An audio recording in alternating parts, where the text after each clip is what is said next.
गजपति जिला सदर महकुमा पारल खेमुटी स्थित चित्राकर साई छकठारे देवी भवानी पूजा अनुष्ठित होठार दीर्घ 24 वर्ष ऊर्ध हम यह पूजा अनुष्ठित होतिबार सेठिकार ग्रामवासी कहते देवींकर यह पूजारे श्रद्धालु भक्त मैंने 16 दिन भवानी माँ माला धारण कर अति निष्ठार सहकारे माँ पूजा करती।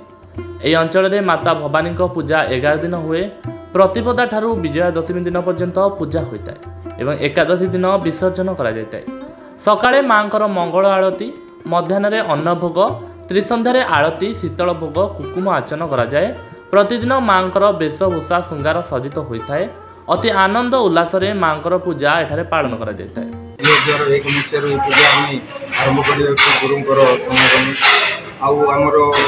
बहुत माने जो 11 दिन पूजा दिन को गोटे माँ भेष कराए और दिन को गोटे माँ पूजा कराए। भोर सका उठी नित्यकर्म सारी माँ जो मंगल आरती आम भाग नौ सका आरती भाग नौ दीपर अन्न प्रसाद फिर संध्यार भी आमर माने 5टा आरती हो बहुत भल लगे। 2001 मसीह आरंभ हो दीर्घ वर्ष धरी जोटा करगामी समय चली रही। स्टार्टिंग रे जो तीनटा परिवार मिसिक आरंभ करूँ आज 60 रु ऊर्ध परिवार या भितर संपुक्त अच्छा।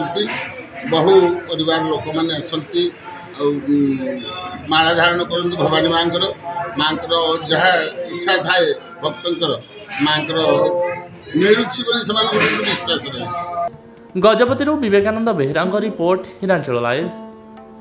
तेरे एभली किसी गुरुत्वपूर्ण खबर देखा चाहती आम चैनल को लाइक, सब्सक्राइब और शेयर करें।